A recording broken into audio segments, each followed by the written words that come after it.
Monsieur, Afrique Média, je vous remercie pour tout ce que vous faites pour l'avenir de l'Afrique. Vous êtes la seule chaîne.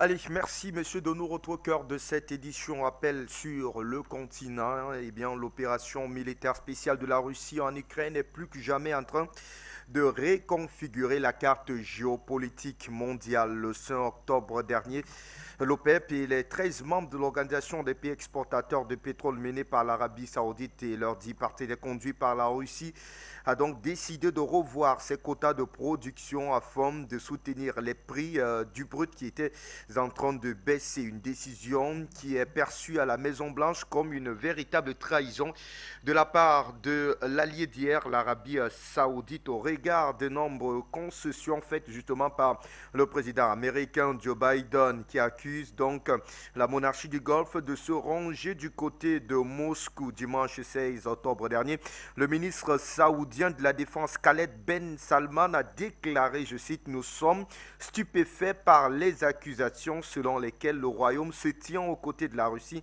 dans sa guerre contre l'Ukraine. » Un point de vue qui ne semble pas calmer la colère de l'aigle américain qui a d'ailleurs annoncé dans la foulée de réévaluer ses relations avec Riyad. Pourquoi l'alliance entre Riyad justement et Moscou fait-elle peur, sinon trembler les Américains? Tentative de réponse dans cette émission avec nos invités installés en multiplex qui vont bien entendu nous apporter des éléments de réponse. Bienvenue à toutes et à tous à cette édition Appel sur le continent. Bonsoir monsieur, Afrique Média, je vous remercie pour tout ce que vous faites pour l'avenir de l'Afrique. Vous êtes la seule chaîne. Merci à vous de nous retrouver au cœur donc de cette autre édition de la Palabre intellectuelle sur Afrique Média Télévision. Nous sommes le 20 octobre 2022. C'est donc un 20 octobre 2011 que la France de M. Nicolas Sarkozy, alors président de la France, et ses alliés de l'OTAN assassinaient le guide libyen Muammar Kadhafi car il avait une nette volonté et la capacité de libérer l'Afrique de la domination occidentale. Cet assassinat est en grande partie responsable, on va le dire, de l'explosion du terrorisme aujourd'hui observé dans le Sahel. 11 ans après, les commanditaires, mais surtout les responsables de cet assassinat lâche et ignoble sont encore en liberté. D'ailleurs, beaucoup d'entre eux se voient dérouler des tapis rouges parfois sur le continent africain, pourtant tristement célèbre au regard de cet acte, on va le dire, plus qu'odieux. Luc Michel, je vous retrouve puisque vous étiez au cœur, effectivement, des bombes ce 20 octobre 2011 du côté de la Libye, où tout est donc parti en fumée. La Jamaria de Mohamed Kadhafi, elle également, qui n'a pu être restaurée, sinon ressuscitée aujourd'hui. Quel souvenir garde-t-on 11 ans après, Luc Michel? Un combat haletant, parce que la démocratie directe de la Libye ne s'est pas rendue, n'est pas morte sans se défendre. Le combat a duré 6 mois. Il y a eu des grands moments, par exemple, la conférence internationale End of Libya que nous avions organisée en avril à Tripoli. Nous avons été accueillis, c'était le 14 avril, par les premières bombes de l'OTAN. Tripoli était ciblée par des bombes de 700 kilos. Quand ça tombait à côté de vos hôtels, ça creusait des piscines et ça rasait des quartiers entiers. Muammar Kadhafi s'est défendu et pendant les premiers mois d'ailleurs, il était victorieux sur les rebelles du CNT. Mais évidemment, lorsqu'on se bat, pas contre la France de Sarkozy, Sarkozy a été le porteur de valise.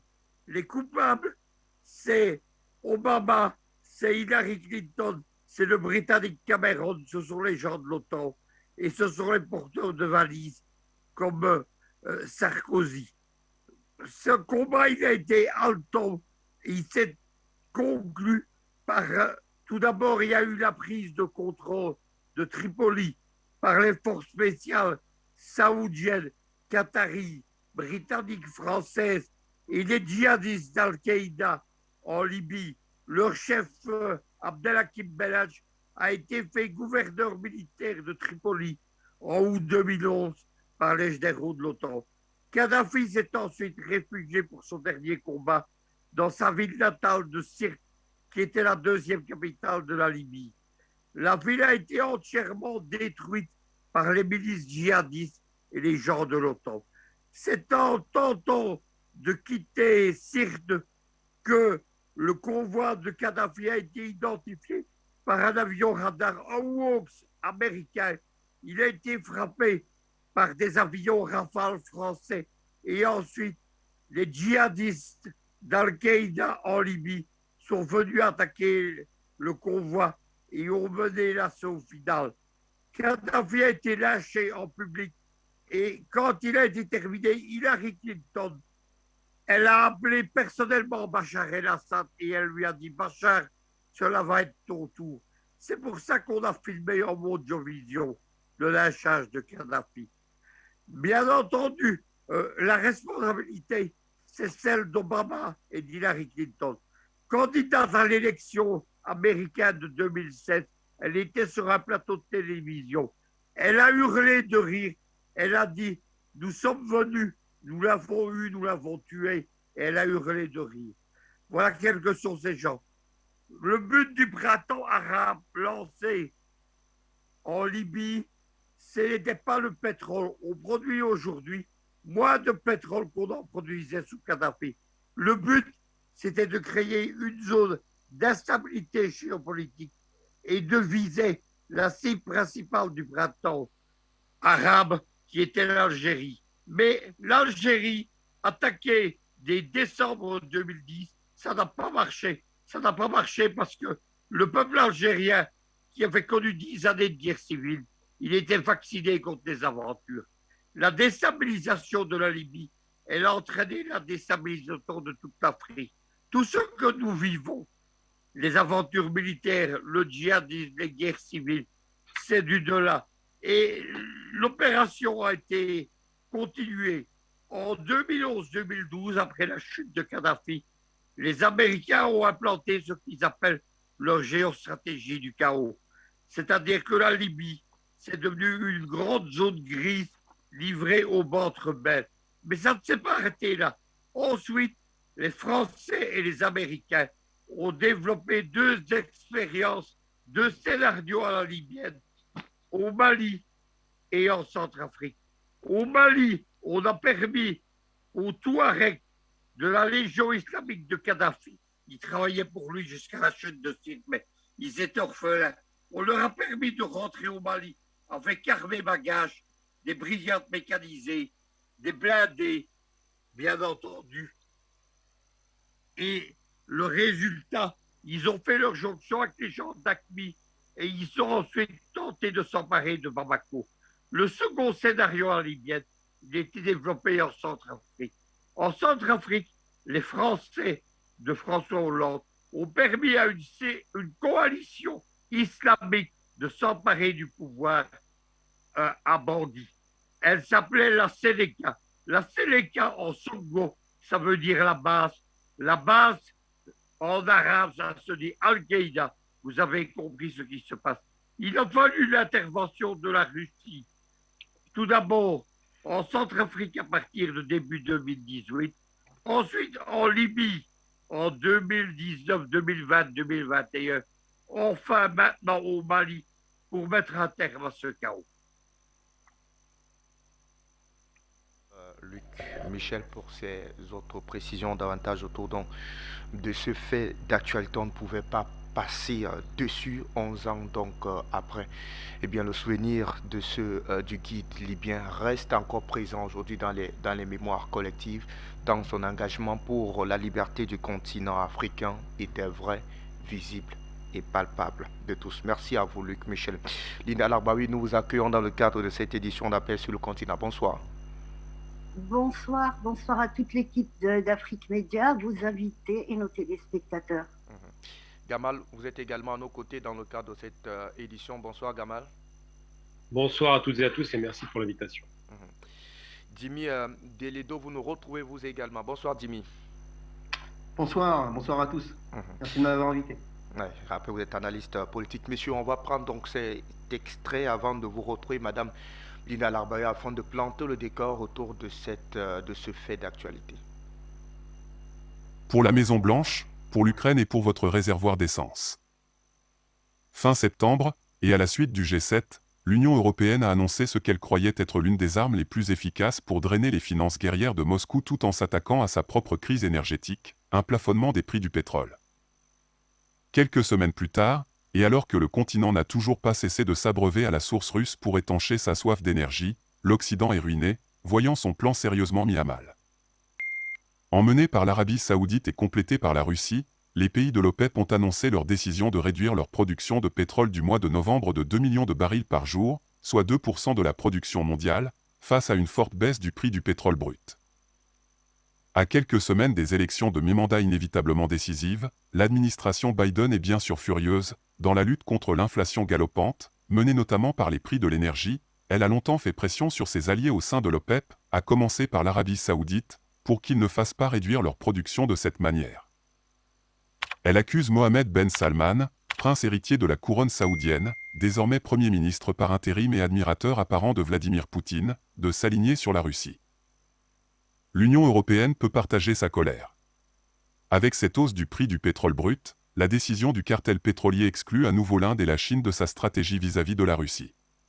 Les deux pays, qui ces dernières semaines semblaient un peu éloignés des livraisons russes de pétrole à prix discount, risquent d'autant plus de retomber dans les bras de Moscou au vu de la forte hausse des prix mondiaux du pétrole brut. En Europe comme aux États-Unis, cette réduction de la production mondiale risque également d'annuler certaines des mesures coûteuses prises pour contenir les prix de l'énergie et l'inflation. Et de remplir les caisses du Kremlin, qui se réjouit sans doute de pouvoir financer plus facilement son opération en Ukraine dans les mois à venir. Allez, on est donc mieux édifié davantage autour de ces faits d'actualité. Madame Lina Larbaya, je vous retrouve rapidement donc pour tenter d'apprécier cette position de Riyad, alors que l'Union européenne, on l'a très bien suivi, avait voulu un véritable plafonnement autour du prix d'achat du pétrole russe, et on comptait davantage sur la capacité de Riyad de pouvoir produire davantage le pétrole afin d'assouvir, on va dire, la soif énergétique des États-Unis. Ce n'est pas le cas. On parle aujourd'hui d'une production journalière qui s'élève à près de 2 millions de barils de pétrole, ce qui serait largement insuffisant pour satisfaire la demande seulement américaine. Comment analyser la posture de Riyad aujourd'hui sur cette guerre, on va dire, énergétique? Une guerre qui remonte au président Nixon quand il avait donné l'ordre de liquider le roi Faisal, l'oncle de Ben Salman. À cette époque-là, on a fait des hydrocarbures un produit non pas commercial, mais stratégique pour les Américains. Le roi Faisal, qui était un homme très très bon, d'ailleurs c'est lui qui a aboli l'esclavage dans la péninsule arabique en 1962, et c'était même réprimandé de prison si on n'obéissait pas. C'était un homme qui voulait libérer le pétrole, les hydrocarbures, et malheureusement, il a été assassiné par son neveu. Et son neveu, qui était un agent de la CIA et qui vivait aux États-Unis. Les Russes l'avaient prévenu que quelqu'un de sa famille allait le tuer. Je dis ça parce qu'il y a quelqu'un qui a payé de sa vie, et depuis 1973 jusqu'à aujourd'hui, les Saoudiens n'ont pas réussi à franchir ce pas. Aujourd'hui, Ben Salman a réussi. Il a réussi à libérer les hydrocarbures, et le bras de fer avec les États-Unis est allé très très loin. Ce que l'Occident ne dit pas, mais on peut chercher, on trouve bien sûr, c'est qu'avant qu'il y ait ce clash qui est très très important entre la famille Saoud, la famille Ben Salman et les États-Unis, Biden avait demandé aux 7 plus grandes raffineries aux États-Unis de ne pas exporter le carburant, il faut le laisser pour une consommation locale. Les Américains eux-mêmes, donc ceux qui détiennent ces raffineries, ont refusé. Ça a donné un point à Ben Salman pour avancer. Donc sa réponse était pourquoi les Américains ne veulent pas aider les Américains et pourquoi c'est nous, les Saoudiens ou les autres pays qui doivent aider les États-Unis. Qu'est-ce qui s'est passé? Il s'est passé que les Américains, depuis que cette opération spéciale est en Ukraine, ils ont augmenté 3 fois de suite les intérêts. Donc, quand on augmente les intérêts, qu'est-ce qui se passe? Il n'y a pas d'investissement. Surtout le dernier coup, c'était 0,75. C'est rien quand il s'agit d'1$. Mais quand il s'agit de milliards, c'est beaucoup. Donc, au lieu que les investisseurs investissent et créent de l'emploi et essayent de faire face à cette inflation, eh ben non, ils ont rapatrié les capitaux aux États-Unis.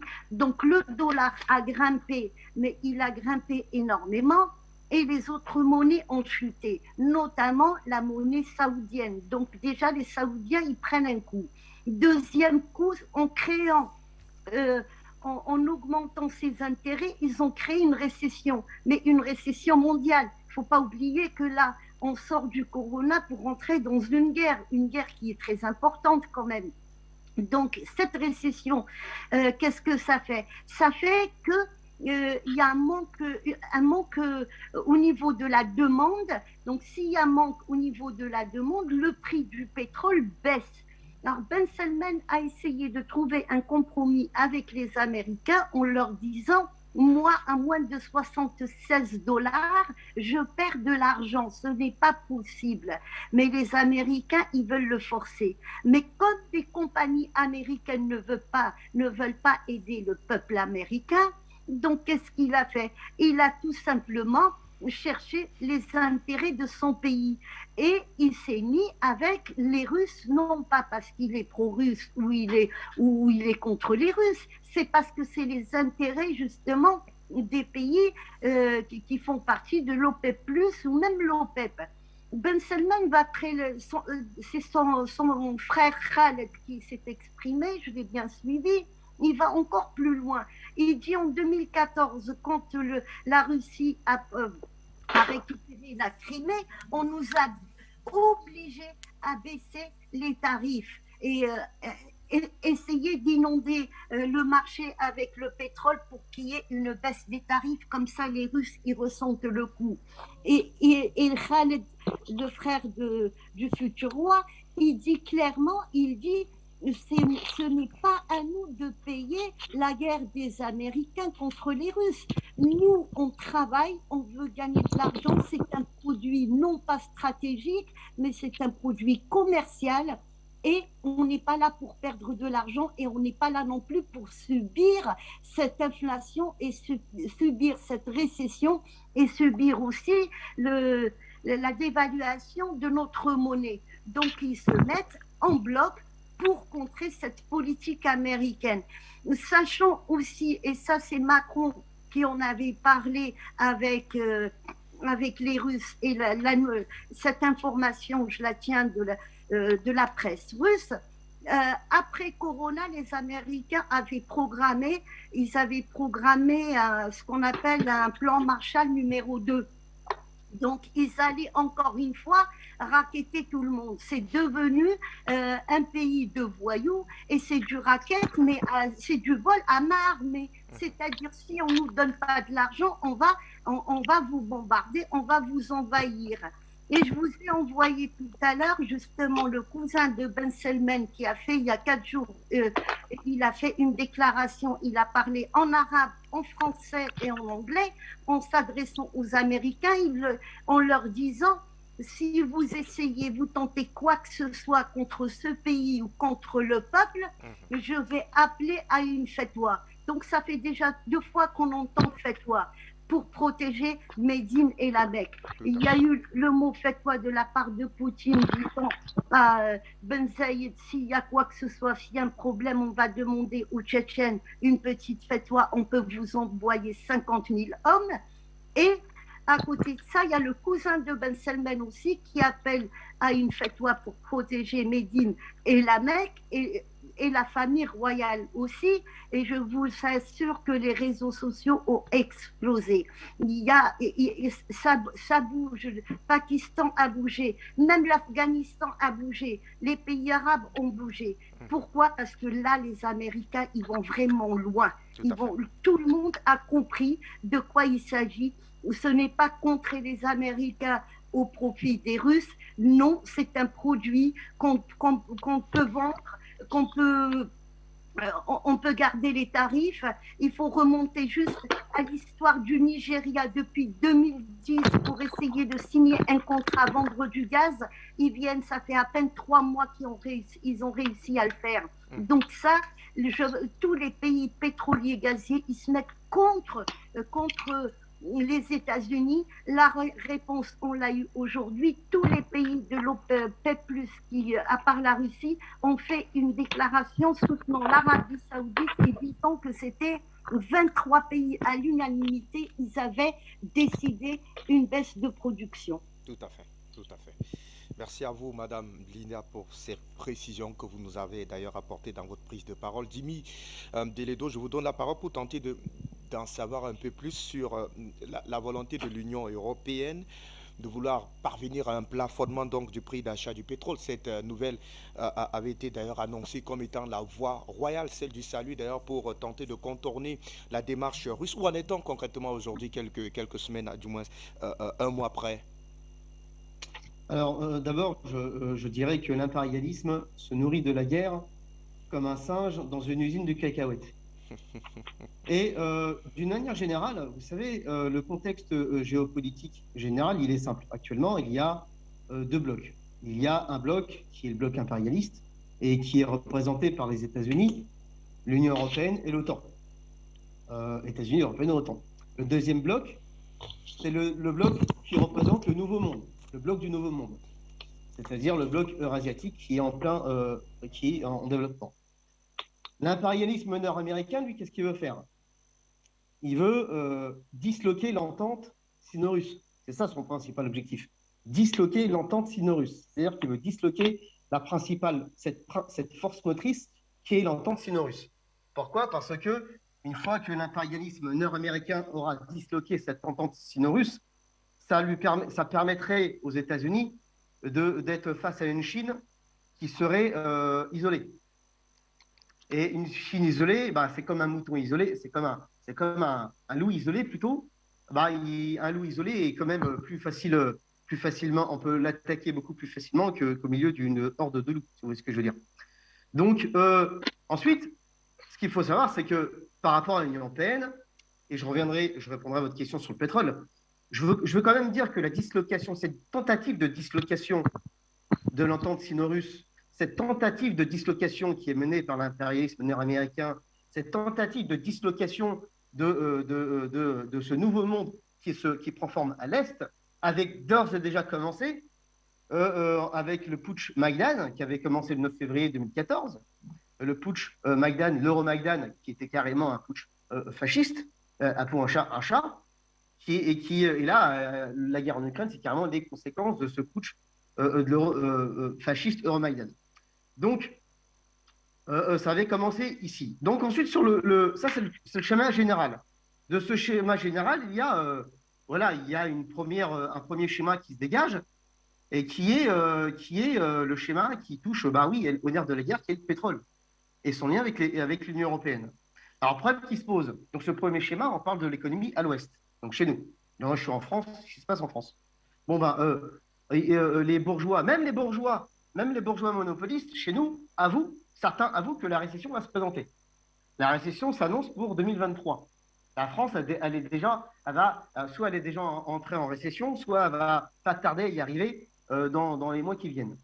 Qui dit récession, dit effondrement de l'économie. En fait, en gros, ce qui se passe ici à l'Ouest, notamment en Union européenne et notamment en France, c'est que l'économie qu'on appelle le capitalisme de monopole, qu'on appelle aussi impérialisme, le capital de monopole se casse la gueule, l'économie se casse la gueule.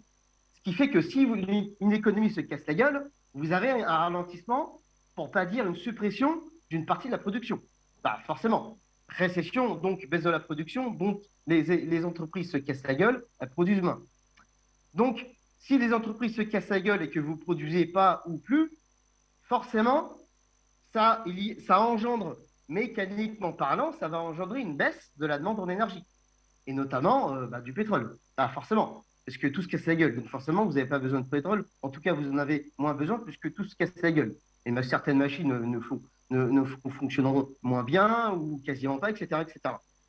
Donc, baisse de la demande pour l'Union européenne. Mais l'Union européenne, vous le savez bien, et la France sont totalement subordonnés aux directives de Washington. Et Washington ne veut pas que l'Union européenne accède à une autonomie énergétique. C'est là, ce serait la porte de sortie pour la France et l'Union européenne.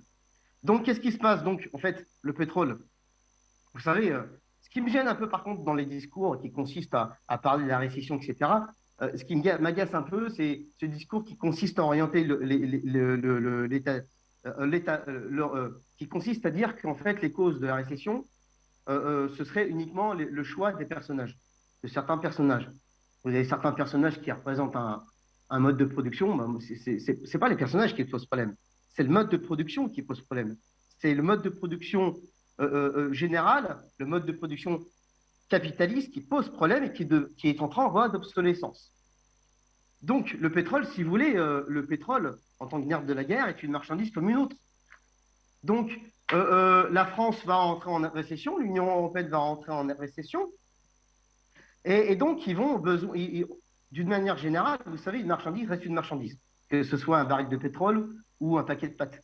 Donc, si la masse globale de marchandises est grande, forcément, une seule marchandise, le prix d'une seule marchandise est petit.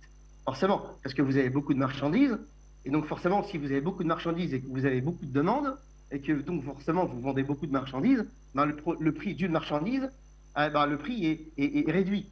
Si vous vendez beaucoup de barils de pétrole, un seul baril de pétrole ne sera pas cher, concrètement. Vous voyez? Donc,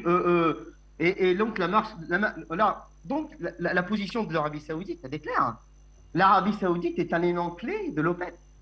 L'OPEP qui fait partie de ce deuxième schéma géopolitique, qui se greffe dans ce schéma général. L'OPEP, oui, effectivement, qui porte en son sein l'Arabie Saoudite comme principale force motrice. Et l'Arabie Saoudite a très bien compris que face à ce schéma général où vous avez une baisse de production, un ralentissement de la production, l'économie qui se casse la gueule, donc forcément moins besoin de pétrole, qu'est-ce qu'a fait l'Arabie Saoudite? Très justement parlant, comme tous les économistes, un bon économiste, c'est pas un économiste qui prend des décisions d'une manière spontanée. C'est d'abord quelqu'un qui a des perspectives lointaines. Et l'Arabie Saoudite a très bien compris qu'il va y avoir une baisse de par cette récession, de par cette économie qui se casse la gueule en Union européenne. L'Arabie Saoudite a très bien compris qu'il va y avoir une baisse de demande en pétrole. On n'est pas capable de subvenir à nos besoins énergétiques. On ne va certainement pas importer plus de pétrole. En tout cas, très difficilement. Donc l'Arabie Saoudite anticipe, donc elle baisse sa production, elle augmente les prix du baril, nécessairement, et les États-Unis débarquent en disant « Ah ouais, mais ça pose problème. » Mais le principal problème, c'est justement l'impérialisme nord-américain qui avait étendu ses métastases déjà dès le 22 juillet 1944 avec les accords de Bretton Woods qui confirmaient la domination mondiale du pétrodollar et ce monde unipolaire qu'on ne veut plus, totalement dominé par l'impérialisme nord-américain. Donc lui, il voit ça. L'impérialisme nord-américain, Washington, a très bien compris qu'en fait l'OPEP et l'Arabie Saoudite sympathisent avec l'Est, ils sympathisent avec l'organisation de la coopération de Shanghai, ils sympathisent avec le bloc de l'Est, avec le bloc du Nouveau Monde, et ils ont compris que le bloc de l'Ouest, le bloc impérialiste à l'Ouest, donc ici chez nous, est en train de se casser la gueule, qu'elle peut difficilement subvenir à ce besoin, de par ce schéma économique, social, etc., etc., le pétrole, la demande de pétrole, en tout cas en ce qui nous concerne, ça va être compliqué. Donc l'Arabie Saoudite, elle a adopté la bonne position, et je crois que l'OPEP, on verra s'il y a 13 membres dans l'OPEP, il y a 13 membres, dont l'Arabie Saoudite qui est principale force motrice, on verra si elle décide d'intégrer l'organisation de la coopération de Shanghai. Je pense que ça va être là vraiment l'élément clé. Et je terminerai juste par cet élément pour dire que n'oublions pas une chose, c'est que dans l'OPEP, il y a un pays qui est fondamental qui va donner le là à ce contexte géopolitique global, qui est l'Iran. Puisque l'Iran, membre de l'OPEP, est l'observateur, principal observateur de l'Organisation de la coopération de Shanghai. L'Iran fait le lien entre le bloc de l'Est, le bloc du Nouveau Monde et le reste du monde. Et dans le reste du monde, il y a l'impérialisme nord-américain, il y a la Washington, et l'Iran ne sont certainement pas les meilleurs amis de Washington. Donc, l'Iran a très bien compris qu'en fait, ça fait pas longtemps que l'Iran est observateur. Elle est observateur de l'OCS depuis 2021, ce me semble. Donc c'est tout neuf, elle vient d'arriver. Il faut aussi qu'elle résorbe ses contradictions internes, parce que, etc., liées aux facteurs de laïcité, etc. Bon, je développerai pas là-dessus, ce serait trop compliqué. Mais... Donc l'Iran va devenir un élément clé, et l'Arabie Saoudite est un élément clé. Et je pense qu'effectivement, là, l'élément clé qui va vraiment être l'élément qui va vraiment donner qui va accélérer la consolidation du nouveau monde. Deux choses. Je pense vraiment que le peuple ici en France doit faire le bon choix. Le bon choix, et le choix, il n'est pas auprès de Washington. Le bon choix, il est à l'Est. C'est là-bas que se situent les choses. Parce que faut jamais oublier une chose, c'est que la majorité de la population mondiale est concentrée à l'Ouest. Et ce qui génère le profit, c'est la force de travail humaine. Donc c'est à l'Ouest que ça se passe. Donc je pense que le peuple français doit prendre la bonne décision. Et je pense que le peuple, l'Arabie Saoudite et l'Iran prendront les bonnes décisions pour une éventuelle intégration dans l'OCS.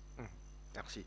Merci à vous, Jimmy. Alors, Gamal, je vous retrouve rapidement puisqu'on a des éléments qui nous permettent aujourd'hui de mieux apprécier la position de Riyad donc autour de cette guerre énergétique, et pour Madame Linda Larbaoui tout à l'heure, au regard effectivement de la monnaie saoudienne qui a pris un coup. Il était de bonne loi effectivement que l'on aille un tout petit peu chercher un regain économique, si je puisse m'exprimer de la sorte, et ce qui me permet donc de vous poser la question, Gamal, celle de savoir si c'est purement pour des besoins économiques que Riyad s'engage véritablement à revoir les quotas de production, sachant que, comme l'a dit Jimmy Delédo tout à l'heure, on aura un peu plus de sous en baissant la production énergétique. C'est tout à fait pour des raisons économiques évidentes que je vais expliquer très rapidement. Il y a plusieurs éléments qui concourent à cette décision. Premier élément, Joe Biden a été extrêmement violent vis-à-vis de Ben Salman, le criminel. Il refusait de le rencontrer. Il disait qu'il fallait exclure l'Arabie des relations américaines, sachant qu'il y avait les accords, le pacte Quincy de 1945, qui avait noué une alliance considérable entre l'Arabie et les États-Unis. Ça a donné d'ailleurs la destruction de l'Irak en 1991 et tout un tas d'interventions américaines. Ça a donné l'approvisionnement massif et unique quasiment des États-Unis en matière d'armement pour l'Arabie. C'était donc devenu un marché considérable pour l'Amérique, un marché d'armement qui leur apportait beaucoup d'argent, avec le dernier contrat signé en date de 600 milliards de dollars par Trump qui faisait la fête quand il y allait. Donc l'Arabie, c'est quoi? C'est un pays qui est totalement inféodé aux États-Unis, c'est un pays de laquais, c'est un pays pour lequel je n'ai aucune sympathie ni confiance, c'est un pays qui a démontré les capacités meurtrières en Irak et actuellement au Yémen, n'oublions jamais les malheureux yéménites qui sont en train de mourir des bombes saoudiennes. C'est un pays qui a exporté le malheur idéologique qu'on appelle le wahhabisme, simplement le djihadisme, ce qu'on voit actuellement dans la région de l'Afrique de l'Ouest, et c'est un pays qui est dirigé par des grabataires depuis toujours, et qui aujourd'hui, miraculeusement, a trouvé dans son nouveau Premier ministre un homme un peu plus jeune qui semblait être moderne. Une modernité de pure façade, simplement un autocrate qui décide de tout, tout le temps, et comme ça le chante, qui continue depuis des années, depuis plus de 5 ans maintenant, à massacrer les Yéménites sans aucune motivation, qui est toujours alimenté par l'Amérique en matière d'armement, évidemment, et qui a des difficultés non pas liées à une économie bien gérée, puisque c'est une économie de bazar, l'Arabie, il n'y a pas d'économie, c'est un pays qui fait qu'acheter, il ne produit rien, si ce n'est du pétrole, du gaz, et bénéficie de 40 milliards de dollars de ce qu'on appelle la dîme pour le Hajj. Donc, quand les gens vont faire le Hajj en Arabie, c'est 40 milliards de dollars de revenus supplémentaires par an qui tombent du ciel. Donc, ce pays d'incapables, aujourd'hui, prend une décision qui est à la fois stratégique, parce qu'il a bien vu que le monde commence un petit peu à changer, et en même temps, qui n'est pas du tout idéologique, mais simplement pragmatique, parce qu'ils mènent une guerre au Yémen qui est très chère, et qu'ils ont des problèmes sociaux à l'intérieur du pays. Il faut payer la paix sociale, il faut donc de l'argent. Or, l'Arabie, si elle baissait sa production de pétrole, si elle augmentait, sa production de pétrole, elle se retrouve en difficulté parce que sur un plan comptable, le pays étant extrêmement en difficulté à cause de cette guerre et de cette gronde sociale, a besoin, pour calmer la gronde sociale, d'acheter les ventres des Arabes, des Arabies, et de continuer à garantir la dictature saoudienne qui est au pouvoir. Donc, je n'ai aucune sympathie pour le personnage, je ne crois absolument aucunement en sa parole, preuve en est, c'est la preuve ultime. parallèlement à cette soi-disant non-réduction, de la non-augmentation de l'augmentation du pétrole, du prix du pétrole pour faire baisser, il n'a pas augmenté sa production, concerté avec d'autres pays. Je rappelle quand même qu'il y a 23 pays dans la balance, dont 13 de l'OPEP. Eh bien, M. Ben Salman donne, je le rappelle, il a annoncé aujourd'hui, donc ça va, les Arabes d'Arabie, on connaît la musique, tous ses dirigeants, il a annoncé qu'il donnait 400 millions de dollars à l'Ukraine. Donc je crois que l'alliance avec la Russie est très, très circonstancielle, mais vraiment à la limite de la recevabilité, que l'Arabie a toujours été un État félon et traître, et qu'on ne peut pas leur faire confiance. Aujourd'hui, ils défendent un seul intérêt, c'est leur propre peau. C'est-à-dire que s'ils ne garantissent pas des revenus importants pour le territoire, eh bien le plan de relance qu'ils ont mis en place et le fait d'acheter la paix sociale et le fait de continuer à maintenir la guerre contre le Yémen, tous ces éléments-là sont les éléments qui ont motivé le choix de l'Arabie de ne pas augmenter sa production de pétrole comme il avait fait en 86 avec le Koweït. Donc, ne croyons surtout pas au discours de Ben Salman. Ben Salman n'est pas un ami, ça ne sera jamais un ami.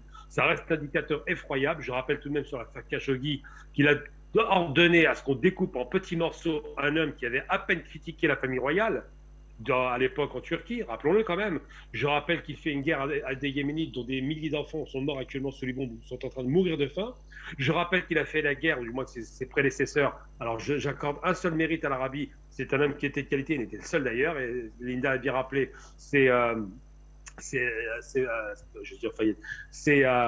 l'ancien dirigeant d'Arabie des années 70-80 qui a été assassiné d'ailleurs lâchement par son neveu, Faisal, le roi d'Arabie, qui était le seul dirigeant honnête de la péninsule arabique à l'époque, et qui était le seul dirigeant à avoir effectivement en 73 stoppé l'exportation du pétrole parce que c'était un homme de parole. Il a été assassiné par soi-disant son neveu pour les circonstances troubles. On a compris que l'Amérique l'a écarté. Mais l'Arabie d'aujourd'hui reste un pays de vendus, avec des dirigeants vendus qui n'ont absolument à cœur qu'un seul intérêt, c'est le maintien de la dictature qui est au pouvoir. Donc on ne doit pas se tromper entre les alliés. Il vaut mieux 1000 fois aller voir l'Iran de ce côté-ci, ou à la limite les Émirats Arabes Unis ou le Qatar, que l'Arabie, parce que c'est les pires que tout. Et d'ailleurs, j'en veux pour preuve, il y a encore peut-être 3-4 ans, le pays qui a failli finir exterminé par l'Arabie à nouveau, c'est le Qatar. Il s'apprêtait à attaquer le Qatar. Fort heureusement, les Turcs et les Iraniens s'y sont opposés. Et tant mieux, Trump s'est calmé quand il a compris qu'il y avait des troupes américaines au Qatar. Mais l'Arabie n'est pas un partenaire sérieux ni crédible, c'est juste quelqu'un qui cherche à sauver sa peau. Donc il ne faut pas se tromper d'amis.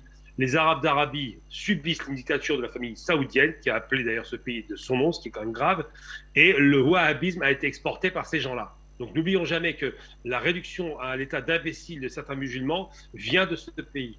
Les Arabes d'Arabie ne sont pas nos amis, ils viennent de financer à hauteur de 400 millions de dollars l'État de Kiev, donc clairement, ils ne sont même pas alignés sur la position de Moscou, ils sont juste alignés sur leurs propres intérêts. Il ne faut pas se tromper d'alliés, il n'y a pas d'alliance possible avec ces gens-là. Merci. À vous, Gamal Abina, mais vous avez été un tout petit peu assez sévère dans votre prise de parole. Ça reste votre point de vue autour de la politique menée par bien, les dirigeants de l'Arabie saoudite. Luc Michel, je vous retrouve. Et d'ailleurs, dans ses propos de Gamal Abina tout à l'heure, il est clairement mentionné qu'il souhaite, en tout cas, il ne faudrait pas voir dans cette position circonstancielle une véritable position stratégique de l'Arabie saoudite vis-à-vis de la Russie. Votre analyse, Luc? Écoutez, Fabrice, je voudrais commencer par rectifier 2 erreurs qui ont été dites sur ce plateau. La première, c'est le reportage introductif. Vous racontez que la Chine et l'Inde tenteraient de prendre leur distance dans le domaine du pétrole avec la Russie. C'est de la propagande de l'OTAN. Il y a en ce moment le congrès du Parti communiste chinois. C'est la ligne anti-occidentale, anti-américaine et d'alliance avec la Russie qui est tout à fait célébrée. La deuxième chose inexacte qui a été dite, elle est importante. L'Iran n'est pas membre observateur de l'OCS. Depuis le mois de septembre, l'Iran a adhéré à l'Organisation de coopération de Shanghai. Elle est membre à part entière. Et l'Organisation de coopération de Shanghai aujourd'hui, elle est dirigée par un axe Moscou, Téhéran, Pékin. En Iran, on ne fait plus de géopolitique qui est inspirée par des connotations religieuses. Moi, je travaille quotidiennement avec les médias d'État iraniens. Je les connais bien. Depuis 2015-2016, c'est de la géopolitique pure qui n'est plus dictée par des connotations ou des conditions religieuses. Maintenant, il faut comprendre ce qu'est la guerre des hydrocarbures. c'est-à-dire la guerre du pétrole et la guerre du gaz qui lui est liée. C'est une erreur de croire que cette guerre démarre en février 2022 avec la guerre en Ukraine. Tout commence, le premier acte, il est en septembre 2015. À ce moment-là, les États-Unis d'Obama, ils s'emparent du contrôle du marché des hydrocarbures. Avec la production des hydrocarbures de schiste, pétrole et gaz, les Américains deviennent autarciques et ils redeviennent exportateurs. Ils ne dépendent plus non plus des Saoudiens. Ça explique d'ailleurs ce qui se passe maintenant. Et ils sont en termes de pétrole, ce qu'on appelle le swinging state, l'État qui fait danser les autres et qui fixe le prix du mètre cube de gaz et le prix du pétrole. Ceux-ci sont fixés suivant deux lignes, bien entendu, du gaz à un prix élevé et du pétrole à un prix bon marché. Le deuxième acte, il se passe avec la Russie à partir de 2015. En mars 2014, il y a les premières sanctions occidentales sur le dossier de la Crimée contre la Russie. La Russie ne les attendait pas et ces sanctions font très mal. Dès lors, Moscou s'organise pour la seconde manche. Pendant 6 ans, ils vont travailler. Tout d'abord, il y a la constitution aux côtés de l'OPEP+, c'est-à-dire les 13 pays de l'OPEP et les 10 pays aux producteurs de pétrole autour de la Russie. En particulier, la Russie fait rentrer dans l'OPEP son allié de la Guinée équatoriale qui est Malabo et qui est membre de l'OPEP depuis 2018. Deuxièmement, les Russes organisent ce qu'on appelle l'OPEP du gaz, l'association des États producteurs de pétrole. En juillet 2019, le premier sommet des États producteurs de pétrole est organisé à Malabo. Il a pour vedette le ministre iranien, c'est un ancien ambassadeur qui est responsable du secteur gazier, et les Russes de Gazprom qui sont actionnaires de la régie d'État équato-guinéenne. Pendant 2 ans, les États producteurs de gaz se structurent. Il y a en Afrique les Algériens, il y a Macky Sall qui s'est retourné géopolitiquement, qui travaille avec l'Iran et la Russie. Il y a le Nigeria qui louche vers cette alliance, mais il y a aussi les Iraniens, le Nicaragua et les Russes. Il y a le deuxième sommet des États producteurs de gaz. Il a lieu à Doha. C'était il y a quelques mois, en plein milieu de la crise ukrainienne. À la grande surprise des Américains, les Qataris et les Émiratis, qui jusque-là étaient les alliés des États-Unis dans ce qu'on appelle l'OTAN du Proche-Orient avec Israël, eh bien les Qataris et les Émiratis tournent le dos aux Américains et se rallient à l'OPEP du gaz. Les pays producteurs africains également suivent la Russie. Dernier mouvement, c'est la réunion la semaine passée de l'OPEP et de l'OPEP+. Les Américains demandent à l'OPEP d'augmenter la production de pétrole pour faire diminuer les prix. Et ce jour-là, Ben Salman donne ce qu'on appelle une gifle à Joe Biden. En alliance avec la Russie, avec les 22 autres membres de l'OPEP et de l'OPEP+, eh bien, il décide de diminuer de 200 000 puis de 500 000 barils par jour. C'est-à-dire que le pétrole va être rare et cher et qu'il n'y en aura pas pour tout le monde. C'est l'effondrement de la stratégie américaine et de la stratégie responsable de l'Union européenne. Voilà ce qui se passe. Je suis d'accord avec Gamal que ce qui motive les Saoudiens, les Qataris ou les Émiratis, ce n'est pas une alliance géopolitique avec la Russie, contrairement aux Iraniens, aux Équato-Guinéens, aux Indiens, aux Pakistanais ou aux Chinois. Ce qui les motive, c'est préserver leur économie. Si ces pays, donc les Saoudiens, les Qataris, les Émiratis, suivaient les Américains dans leur stratégie de faire diminuer le prix du baril du pétrole et d'augmenter le prix du mètre cube de gaz, ils conduiraient leurs économies à la ruine. Ce qui les motive, c'est uniquement l'intérêt économique, mais comme le disait le capitaine Richelieu, en géopolitique, évidemment, on n'a pas d'amis, on a des intérêts. C'est ce que Vladimir Poutine a compris. Pour résumer tout cela, La guerre des hydrocarbures, guerre du pétrole et guerre du gaz, c'est un piège stratégique dans lequel Vladimir Poutine a préparé son action depuis 2015 et dans lequel il a attiré sur le dossier ukrainien les Occidentaux qui sont en train de le payer cash. Pour eux, c'est le temps, pour les Européens, de la stagflation, c'est-à-dire l'effondrement de l'économie, la crise socio-économique et la récession. Les seuls gagnants dans toute cette histoire, évidemment, ce sont les Américains, puisqu'ils vont détruire l'économie européenne et ils rendent leurs hydrocarbures de gaz, qui coûtent 6 fois plus cher à produire que le gaz bon marché russe. Ils font de ce gaz liquide, évidemment, une matière compétitive. La Russie ne fournit plus l'Europe. Il y a eu une décision ce matin. Les Russes ont précisé que si l'Union européenne voulait limiter les prix du gaz, ils cesseraient totalement de fournir le gaz, ce qui va entraîner la ruine de l'Union européenne cet hiver. Déjà, la Russie, elle s'est réorientée. C'est un pivot stratégique vers l'Eurasie qui a été démontré dans le dernier sommet de Vladivostok économique, dans le sommet de Saint-Pétersbourg et dans le sommet de la SICA qui a été organisé, qui sont les producteurs d'Eurasie. Ça a été organisé par la Russie et l'Iran.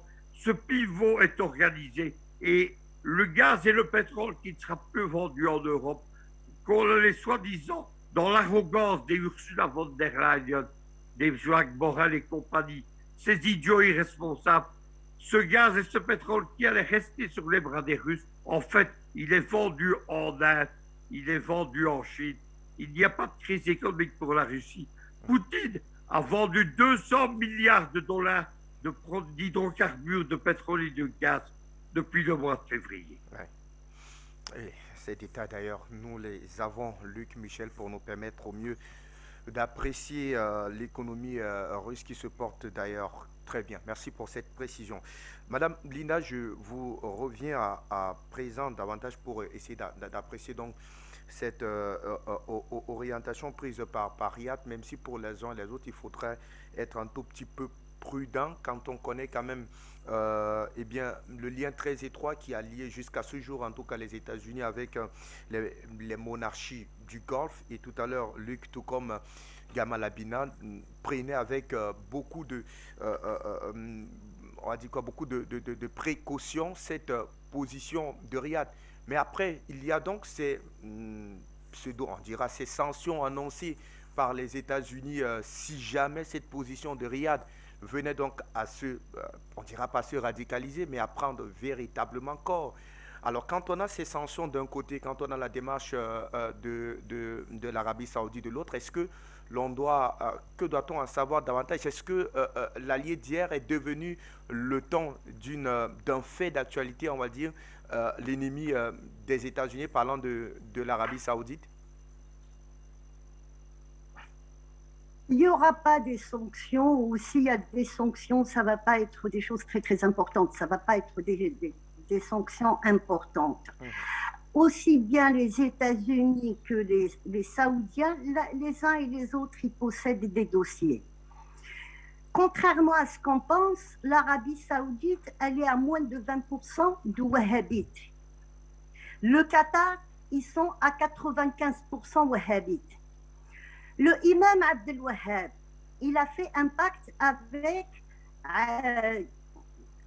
le roi Saoud, qui était émir à l'époque. Il était émir de Nejd. Nejd, c'est Riyad aujourd'hui. Et à l'époque, Saoud, il combattait les Turcs et il était avec les Anglais, il s'est allié aux Anglais. En faisant ça, il avait provoqué la révolte des autres tribus arabes. Je vais vous la faire courte, mais pour vous expliquer ce que c'est que il faut pas confondre le terrorisme islamique qui est venu des frères musulmans de Hassan al-Banna et de Saïd Ramadan, le père de Tariq Ramadan, et Hassan al-Banna, c'est le grand-père de Tariq Ramadan, avec le wahhabi. À ce moment-là, quand il y a eu ce pacte, c'est quoi? Al-Wahhabi al-Madakhila, c'est c'est une nouvelle doctrine où on ne doit pas être contre son roi ou son émir. On doit l'écouter, même on doit faire ce qu'il nous demande, même si ce qu'il nous a demandé est faux. Et tout ça, pourquoi? Pour que la tribu reste fidèle à Saoud. C'est ça le wahhabiyya. Ce n'est pas le terrorisme. Le terrorisme est venu par Hassan al-Banna. C'est même pas la peine qu'on me parle de ça. Et celui qui veut me dire quoi que ce soit, que j'ai tort, eh ben moi, j'ai tous les documents pour. Je peux lui envoyer tout ce que je dis. Il ne faut pas qu'on me dise que j'ai tort parce que je n'ai pas tort. Hassan al-Banna, le fondateur de la confrérie des frères musulmans, des frères terroristes, c'est lui qui est là à la cause de tout ça. Voilà. Et l'enjeu, c'était quoi? C'était le canal de Suez, une guerre froide entre les Français et les Anglais, et les Américains sont rentrés dans le jeu et ils ont récupéré cette confrérie. Deuxièmement, Khashoggi, c'est qui Khashoggi? Il faut toujours revenir à l'origine. La personne qui a nuit le plus à la famille Saoud, c'est Mohammed Khashoggi, le grand-père de Khashoggi. Il était médecin. Le nom Khashoggi, il vient de la Turquie. C'était un médecin. Et quand les Américains, avec les Anglais, à l'époque, ils ont évincé les Français définitivement de la péninsule arabique, ils ont introduit un médecin, mais c'était un type qui travaillait pour les Américains. Et cet homme-là a donné naissance à Adnan Khashoggi. Adnan Khashoggi, j'en ai parlé plusieurs fois. C'est lui qui a instauré toute l'opération de Safari Club, le clan de Casablanca, avec le Safari au Kenya pour casser l'Union soviétique en Afrique. Et tous les documents, celui qui a fait un très très beau travail sur ça, c'est un journaliste libanais. Il a tout mis sur Internet, il y a des documents sur Internet. Donc Adnan Khashoggi, c'est qui? La CIA lui avait donné à disposition, il avait une mine de diamants en Amérique du Sud pour financer tout ce qu'il avait à faire. Mohammed Khashoggi a eu 3 enfants. Il a eu une fille Samira, il a eu Adnan et il a eu aussi Sohair. Sohair n'était pas d'accord avec toutes les manigances que sa famille faisait dans la péninsule arabique et pour nuire aux pays arabes. Donc Sohair a disparu. C'est important pour revenir à ce qui se passe aujourd'hui. Il faut comprendre ce qui s'est passé hier. Samira, elle s'est mariée avec Al-Fayyad. C'est la maman de Doji Al-Fayyad. Donc c'est une mafia. Et qui c'est qui était très ami avec Mohammed Khashoggi? C'était le père de Ben Laden. Et tout ça est vérifiable. Donc, il y avait déjà Khashoggi, c'était un journaliste au Washington Post, mais en réalité, on ne sait même pas s'il est mort. C'est sa fiancée qui a dit, et il est rentré, il n'est pas sorti. Cette histoire, elle n'est pas claire. En tous les cas, si il a été tué, c'est par rapport à ce qu'il a créé comme ONG Dawn, et il a commencé à attaquer l'Arabie Saoudite. Pourquoi attaquer l'Arabie Saoudite? Parce que les Américains avaient demandé à Ben Salman à son frère, même pas lui, c'était son frère Naïf, de baisser le tarif du pétrole parce qu'il fallait qu'ils vendent leur pétrole de schiste. Et c'est comme ça que le père Salman a évincé Naïf, qui avait signé avec les Américains un contrat de 350 milliards de dollars pour des armements, pour l'arme, et en même temps, il allait baisser les tarifs. Donc, il a mis son fils. Je ne suis pas en train de le défendre. Hein. Vous allez voir où est-ce que je vais arriver. Donc, qu'est-ce qui s'est passé? On l'a mis à la tête pour rétablir tout ça. Et il a commencé à rétablir l'ordre au sein de la famille royale. Il s'est mis contre Trump. Et si on se souvient bien, en 2020, entre le mois de mars et le mois de mai, il y avait les pétroliers des Saoudiens qui tournaient autour des océans et ils ne trouvaient pas un acheteur parce que les Américains les ont empêchés de vendre. C'était pour les punir et ça, c'est depuis Trump. Donc les Saoudiens ont subi. Qu'ils aient fait du mal, ok, Ils ont financé le terrorisme en Algérie via les scouts, je le sais. Mais à cette époque-là, il y avait Adnan Khashoggi, le père de Khashoggi, là, qui a financé le terrorisme en Afrique. Donc, on n'essaye pas de me dire que Khashoggi, c'était un journaliste, c'était un homme bon, c'était un agent de la CIA, il nous a ramené le terrorisme. Déjà ça. Et tout ce que je dis est vérifiable. Celui qui veut un document, je lui envoie avec un grand plaisir. Après, Ben Salman, c'est quoi? Ben Salman, il défend les intérêts de son pays, comme l'Algérie. Aujourd'hui, on a voulu la menacer. Aujourd'hui, elle est en plein manœuvre militaire avec les Russes. Ils défendent leurs intérêts. Le Poutine, il défend ses intérêts. Les Américains, quand ils n'ont pas voulu, les compagnies américaines, les 7 compagnies américaines qui n'ont pas voulu garder le produit pour une consommation locale, ils ont défendu leur intérêt. Donc Ben Salman, qu'est-ce qu'il fait aujourd'hui? Ben Salman, il cherche des alliés avec qui il peut travailler. Et il va faire comme tout le monde. S'il trouve chez les Russes un bon partenaire, il va travailler avec. Il est en train de régler ses problèmes avec l'Iran. Ils sont en train de voir, c'est Poutine qui est en train d'arranger les choses. Pourquoi? Parce que les Saoudiens, ils se sont rendus compte à un moment que les Houthis avaient reçu des missiles de la part des Américains. Mais ça, si on ne suit pas ce qui se passe partout dans le monde et on n'est pas à jour, je passe 5-6 heures par jour à regarder les articles, à voir, et je vous envoie assez d'articles à Afrique Média. Notamment hier, c'était concernant l'armée américaine. Et c'est un rapport américain qui dit clairement que l'armée américaine n'est plus capable de faire une guerre. Voilà, c'est le dernier rapport que je vous ai envoyé hier soir. Donc, il y a des choses qu'il faut rectifier. Le wahhabisme, ce n'est pas le terrorisme. Ils ont financé le terrorisme, oui. Et quand on a posé la question à Ben Salman, il a dit que c'était à la demande des Américains. Mais c'est une vérité. C'est une vérité qu'ils ont demandé ça. Le Qatar, quand ils n'ont pas voulu d'une base américaine chez eux, qu'est-ce qui s'est passé en 1996? Eh bien, à la demande des Américains, l'Égypte, l'Arabie Saoudite, il y avait le Bahreïn et les Émirats arabes qui avaient préparé une armée pour envahir le Qatar. Et les Qataris, c'est les cousins des Saouds, hein, c'est des cousins. Et c'est pour ça que le wahhabisme, il est chez eux. Et je vous dis, c'est 95% de wahhabistes au Qatar. Donc, c'est à partir de là que les Qataris ont négocié avec les Américains. Il y a 2 bases américaines chez eux. Ils sont restés au pouvoir et ils le disent eux-mêmes. On fait ce qu'on nous demande. On a ouvert El Jazeera qui est géré par le Mossad, par la CIA. Ils ne se sont pas cachés, ils ne s'en cachent pas. Mais c'était ça pour garder le pouvoir. Alors quand on dit que tel pays a fait ou l'autre il a fait, il faut voir aussi qu'est-ce qui s'est passé. C'est ça. Khashoggi, c'était un salopard. C'est son père qui nous a financé le terrorisme en Afrique. Et qu'on ne me dise pas le contraire parce que j'ai tout ce qu'il faut pour prouver.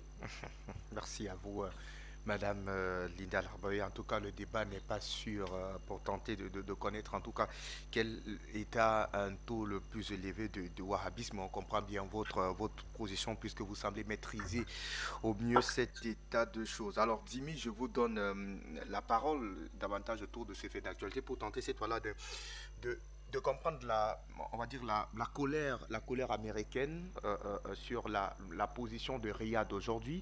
Une décision quand même prise par une vingtaine de pays. Pourquoi est-ce que les États-Unis aujourd'hui semblent concentrer leur égard uniquement sur la position et la posture de Riyad?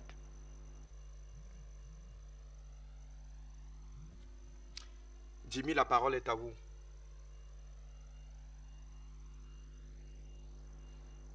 Est-ce que nous avons le retour avec notre ami Jimmy Delido? Est-ce que nous entendons, Jimmy? Est-ce que vous entendez? Allez. J'ai l'impression qu'on a des soucis de retour avec Jimmy Gama. La question va donc, je vais vous l'adresser. Pourquoi donc les États-Unis font cette fixation avec Riyad? Est-ce que on va dire de tous ces 23 pays qui ont d'ailleurs décidé de revoir en tout cas leur coût de production, l'Arabie Saoudite semble être l'État qui, du point de vue géopolitique, pourrait finalement fléchir face aux menaces brandies par les États-Unis? Bon, il faut se rappeler très rapidement que l'Arabie Saoudite est un des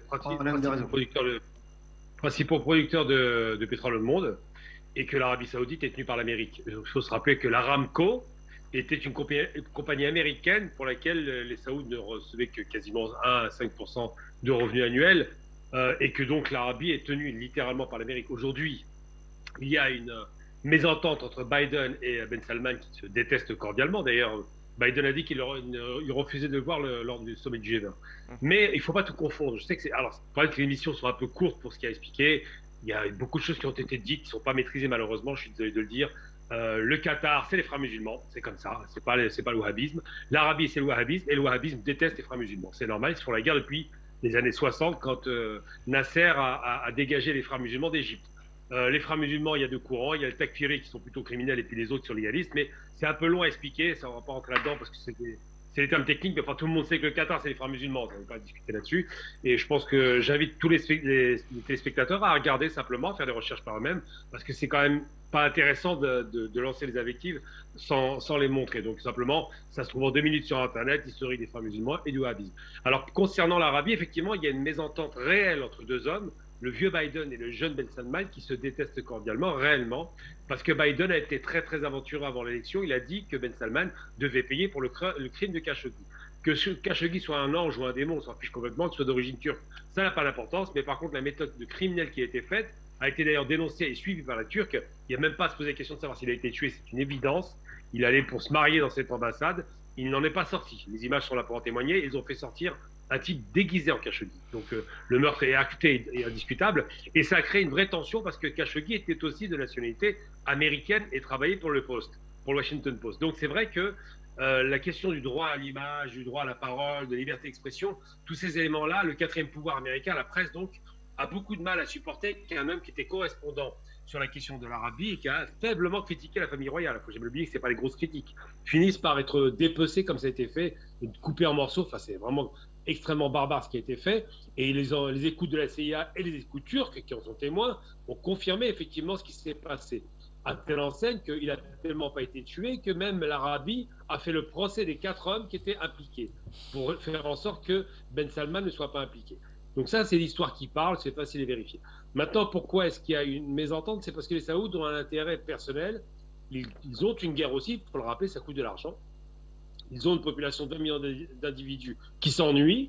Il a conduit des réformes qui coûtent très cher. Il va construire la plus haute tour du monde quand même. Tout un tas de grandes révolutions, entre guillemets, économiques. Il a tout un tas de parcs en train de se mettre en place. Il veut construire une sorte de grande Silicon Valley en Arabie. Il veut moderniser le pays. Il a autorisé les femmes à conduire, quel miracle. Bref, c'est à peu près l'idée que l'Arabie veut s'ouvrir au monde. Ils veulent organiser les Jeux Olympiques d'hiver, ça aussi c'est encore un défi qui va coûter beaucoup d'argent, donc ils ne peuvent pas baisser leurs revenus. Ils savent que s'ils augmentent leur production, les revenus baissent. Et aujourd'hui, l'Arabie, Qatar et Émirats Arabes Unis, qui sont très énergivores, mais qui sont aussi très voraces en dollars, en besoins économiques, doivent investir. Donc ce qui fait que les États-Unis tapent fort sur l'Arabie, c'est pas parce que l'Arabie leur pose plus de problèmes que les Émirats, ou les Émirats qui viennent de rencontrer d'ailleurs, il faut le rappeler quand même, Poutine. Donc ça veut dire que les Émirats se rapprochent aussi de la Russie. Pour des raisons géostratégiques et économiques, le monde bascule à l'Est. Ces pays ont compris qu'il y a un intérêt à ne pas froisser le grand frère russe face au grand frère américain. Il faut se rappeler que les deux étaient un peu les parrains de la région. Et qu'aujourd'hui, ils disent à tout prendre, on a tout intérêt à s'aligner sur une position de neutralité, mais plutôt favorable aux Russes, plutôt que de commettre l'erreur de se mettre du côté américain comme on l'a fait dans les années 80 par exemple, en 86 par rapport au contre-choc pétrolier, ou encore en 90 ou en 91. Enfin, vous pouvez monter à chaque fois, il y a toujours eu un alignement total de ces monarchies, de cette péninsule arabique. La péninsule arabique, c'est toute l'Arabie, Yémen, Qatar, tous ces pays-là, c'est la péninsule arabique. Tous ces pays étaient le Conseil de coopération du Golfe, donc tous ces pays étaient totalement sous contrôle américain. Aujourd'hui, ils trouvent qu'il y a un intérêt effectivement à se détacher un peu de ce contrôle. Et puis surtout, il y a une chose importante qu'il faut rappeler, c'est très très important. C'est que même si Biden est énervé parce que le pétrole profite évidemment aux Russes quand il y a un surenchérissement du prix du pétrole, on a un baril qui tourne autour de 90-92 $. Mais ça profite aux compagnies américaines, parce que je rappelle que le pétrole américain et le gaz américain, qui sont du pétrole essentiellement de schiste et du gaz de schiste, ça coûte cher à l'exploitation.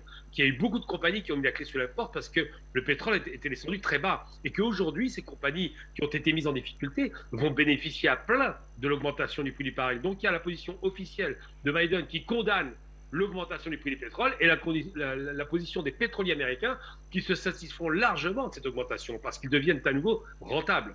Il y a 2 pétroles qui coûtent cher dans le monde. C'est le Brent de la mer du Nord, donc le pétrole extrait dans la mer du Nord anglais qui coûte très cher, qui est un des 2 référentiels en matière de cotation du pétrole, et le TWI américain, excusez-moi, qui lui aussi coûte relativement pas trop cher, mais par contre qui coûte très cher en matière de pétrole de schiste et de gaz de schiste. Donc les Américains vont vous dire officiellement, c'est pas bien, vous n'augmentez pas, on se froisse avec vous. Mais officieusement, ils sont très très contents de ce qui arrive parce que finalement, et Luc Michel l'a rappelé intelligemment tout à l'heure, le grand gagnant de cette guerre en Ukraine, le seul grand gagnant, c'est les États-Unis. Et accessoirement aujourd'hui, c'est une surprise, on s'y attendait peut-être pas autant que ça, la Russie tire son épingle du jeu. Mais il n'en demeure pas moins que ce sont les États-Unis qui vraiment sont les vrais bénéficiaires de cette guerre, indiscutablement. Merci à vous, Gamal. Je ne sais pas si Dimi, la liaison a été rétablie avec Dimi. Dimi, est-ce que vous nous entendez? Oui, je vous entends. On a eu quelques interférences tout à l'heure. Alors, je vous reviens effectivement, puisque Gamal a véritablement mis le pied dans la fourmilière, parlant donc des grands vainqueurs, on va dire comme cela. Alors, les pays qui tireraient au mieux leur profit de cet état de choses. Il a bien évidemment évoqué les États-Unis, mais sans le vouloir. Est-ce que cette position de l'Arabie Saoudite aujourd'hui ne viendrait pas consolider, renforcer davantage la posture ou alors la position russe qui, bien avant, a décidé effectivement de revoir en baisse sa production énergétique dans cette guerre et qui semble véritablement tirer davantage son profit dans cette guerre énergétique? Alors, c'est une bonne question. Alors d'abord, je voudrais revenir sur un élément tout à l'heure. L'Iran est bien observateur de l'OCS depuis 2005, et même officiellement, même si le poste d'observateur n'est pas figé et que ça se modifie, l'observateur, quel que soit le pays, apporte toujours son expérience et sa capacité d'observateur dans le renforcement de l'organisation de la coopération de Shanghai, et donc dans ce continent qui se développe. Je voulais revenir là-dessus. Ensuite, je pense que c'est une bonne question, je pense qu'il ne faut pas confondre position de principe et analyse de la contradiction. Qu'est-ce que je veux dire par là? Je pense qu'effectivement, il y a des positions de principe. C'est-à-dire qu'on adhère à une idéologie, on adhère à une politique qui est mise en exergue, qu'on adhère à une action, qu'elle soit politique, économique, militaire, etc. Et ensuite, il y a l'analyse de la contradiction, c'est-à-dire l'analyse contradiction dans le sens du conflit, dans le sens analyse des conflits et du mouvement du monde. Je crois qu'il faut vraiment qu'on comprenne qu'on est à un point nodal du mouvement de l'histoire et que le monde ne sera plus le même dans quelques temps, de par la récession, de par le fait que le capital se casse la gueule, de par le fait qu'à l'Est, ils sont les pays se développent, ce qui est normal, et que les vieux pays impérialistes sortent du terrain. Et donc, pour revenir, l'Arabie Saoudite, si vous voulez, effectivement, c'est le pays... en ce qui me concerne, je condamne totalement ce qui se passe au Yémen. L'Arabie Saoudite sont les tortionnaires des pauvres Yéménites qui sont même, ils ont même été jusqu'à créer des famines pour décimer les Yéménites. Comment peut-on être révolutionnaire, bolchevique et tout ce que vous voulez et adhérer à ce comportement-là? C'est pas possible. Donc ça, ce que fait l'Arabie Saoudite au Yémen n'est pas normal. On ne peut pas adhérer à ça. Ensuite, effectivement, le wahhabisme, je ne reviendrai pas là-dessus, mais quand même, le wahhabisme, le wahhabisme a forcément émergé en Arabie Saoudite, et on a vu ce que ça a donné par la suite, et ça a généré certains mouvements armés, pour ne pas dire terroristes. Mais vous savez, je reviens à cette notion de contradiction. Donc cette notion de conflit. Il faut bien comprendre qu'actuellement, on est à un conflit entre... Finalement, il n'y a pas de contradiction entre plusieurs pays. C'est ça qu'il faut comprendre dans le contexte mondial actuel. Il y a une contradiction, un conflit entre l'impérialisme nord-américain qui perd du terrain, qui perd sa domination mondiale, notamment sa domination sur le pétrole et à tous les niveaux. Et l'autre côté de la contradiction, c'est le reste du monde. Un conflit entre les États-Unis et le reste du monde. Et dans le reste du monde, il y a des arbitres. Des arbitres qui ont compris cette contradiction et qui veulent se positionner parce qu'il va falloir dépasser cette contradiction, il va falloir aller plus au-delà de ce conflit. Et je crois que l'Arabie Saoudite, effectivement, sa position permet le renforcement de la Russie, effectivement, ça permet le renforcement de cette force motrice, de la force motrice sino-russe, force motrice du continent asiatique qui se développe. Cette position de l'Arabie saoudite permet le renforcement de la Russie et de l'OCS, et elle le fait très justement parce qu'elle a compris. Alors encore une fois, ce n'est pas une position de principe, encore une fois, qu'on ne me fasse pas dire ce que je n'ai pas dit, je condamne son intervention au Yémen, mais il faut comprendre cette contradiction-là. Et quand on a compris cette contradiction-là, ben on a compris que l'Arabie saoudite se positionne, ben quoi qu'on en dise, c'est une puissance dans ce monde, parce que ben, qu'on le veuille ou non, c'est elle qui vend le pétrole, et c'est elle qui a le fric. Donc son positionnement sera important pour la suite du mouvement, pour la suite de la marche du monde. Et donc l'Arabie saoudite va renforcer l'OCS, renforce la Russie, et je crois que, alors il y a deux éléments importants. Le premier élément, c'est qu'il faut absolument un front, et je réaffirme la nécessité d'un front mondial des peuples opprimés, que ce soit le peuple en Occident ou le peuple en Afrique. On doit créer un front mondial, ça c'est le premier élément, parce que si l'Arabie saoudite et l'OPEP, par exemple, intégraient l'Est, et que dans le même temps, nous arrivons à créer une solidarité internationale de tous les peuples, occidentaux ou africains et ailleurs, eh ben on sera tous les gagnants, même si, effectivement, il faudra se positionner par rapport à ces massacres qui sont totalement condamnables au Yémen notamment. Et je crois qu'effectivement, le grand arbitre de ce match mondial, bah, ça restera le continent africain. Parce que le continent africain, c'est une réserve de force de travail, c'est aussi une zone de concentration de la population mondiale, donc concentration de la force de travail. On l'a répété, mais on l'a dit, mais c'est important de répéter que le surprofit, le profit est généré par la force de travail, qu'elle soit française, américaine, allemande, africaine. C'est la force de travail qui génère le profit. Ce n'est pas des gars qui... Ça, c'est faux, ça. C'est pas des gars parce qu'ils ont, soi-disant qu'ils ont été dans les grandes écoles, ont créé du profit non, c'est faux, ça. Ils gèrent certains paramètres, certains rouages de fonctionnement de l'économie, mais c'est la force de travail exploitée qui génère le profit et qui génère la valeur. Et qu'elle soit force de travail africaine ou occidentale.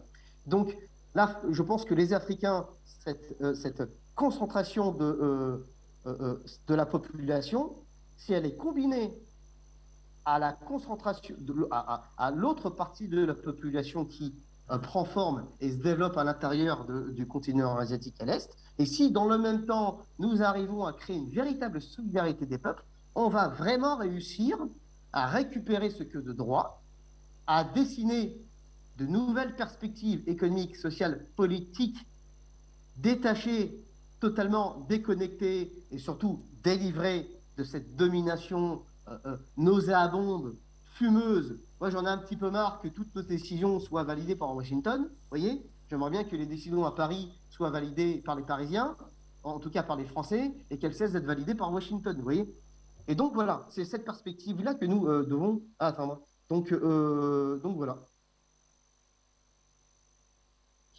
Merci à vous, Dimi. Et la même question, je vous la renvoie. Donc, Luc, à qui profite cette position, même si beaucoup ne voudraient pas qu'elle soit considérée comme étant une position stratégique, mais une position assez, on va dire, nombriliste de Riyad aujourd'hui? Je vais tout d'abord mettre les choses au point sur l'Iran. Il ne faut pas persister dans les fausses informations. Moi, je fréquente quotidiennement les plateaux de Téhéran. Je suis correspondant des médias d'État. L'Iran est devenu membre observateur de l'OCS en 2005. Lors de l'avant-dernier sommet en 2021, la décision d'adhésion de l'Iran a été validée par les membres de l'OCS. En septembre 2022, lors du dernier sommet de l'OCS, l'Iran est devenu membre de plein exercice. J'ai fait à Téhéran au mois de septembre le plateau de télévision où on a célébré l'événement. Il ne faut donc pas venir raconter sur base de vieilles fiches Wikipédia dépassées. L'Iran n'est plus membre observateur, il est membre de plein pied depuis septembre 2022. Et j'ajoute une chose, c'est qu'il y a une alliance stratégique entre Moscou et Téhéran qui est en train de transformer l'OCS d'alliance économique en alliance militaire en anti-OTAN. Voilà pour terminer. Maintenant, qu'est-ce qui se passe avec l'Arabie saoudite? Depuis 1945, l'Arabie saoudite était le principal allié géopolitique des États-Unis. Israël est devenu le second allié qu'après la guerre des 6 jours. Mais évidemment, lorsque Riyad, quels que soient les motifs, moi je m'en tape, que ce soit des motifs économiques, etc., lorsque Riyad bascule du côté de la Russie, gifle Biden en faisant effondrer les cours le marché du pétrole et en renchérissant les prix, évidemment, c'est un retournement géopolitique de l'Arabie saoudite qui s'accompagne d'un retournement géopolitique des producteurs de gaz, c'est-à-dire les Qataris, les Émiratis, mais aussi des pays africains comme le Sénégal. Qu'est-ce que c'est le résultat de tout cela? C'est évidemment l'effondrement de l'économie mondialisée américaine, ce qu'on appelle le backworld. Aujourd'hui, cette économie est en ruine de par les manigances même des Américains. Et évidemment, il y aura des sanctions contre les Saoudiens. Vous savez qu'aujourd'hui, 40% de la population mondiale est sous sanctions. Les Américains préparent des lois de sanctions en Afrique. Elles sont en train d'être discutées au Sénat contre 37 pays africains. Ils s'apprêtent à sanctionner de nouveau l'Iran. Ils s'apprêtent même à sanctionner la Chine. Mais ce que les Américains n'ont pas compris, c'est ce qu'est l'hubris. Qu'est-ce que c'est l'hubris? C'est ce que les Romains appelaient l'excès de puissance, l'ivresse de la puissance qui conduit à l'échec. On peut ruiner par les sanctions des petits pays comme la Libye, l'Afghanistan, l'Irak ou la Yougoslavie. Mais lorsqu'on s'attaque à un État-continent comme la Russie, à des géants économiques comme la Chine, comme l'Arabie saoudite, à des grands pays comme l'Iran, la politique des sanctions, évidemment, elle se retourne contre ceux qui les ont décidées. Les Occidentaux sont en train de saper eux-mêmes les fondements de l'ordre mondial économique. À vous, Luc Michel, pour toutes ces précisions. Merci infiniment à vous, Gamal Abinadimi de l'Edo, pour toutes ces précisions. Linda Labaoui, autour de ce fait d'actualité, le temps d'une transition, et nous prenons la direction de N'Djamena en attendant effectivement d'avoir plus de précisions autour de ce qui des échauffourées qui sont donc observés dans la capitale tchadienne. Nous prenons cette transition et on revient certainement avec des invités qui nous attendent depuis ce pays pour avoir le cœur net autour de ce fait d'actualité. Bonsoir monsieur, Afrique Média. Je vous remercie pour tout ce que vous faites pour l'avenir de l'Afrique. Vous êtes la seule chaîne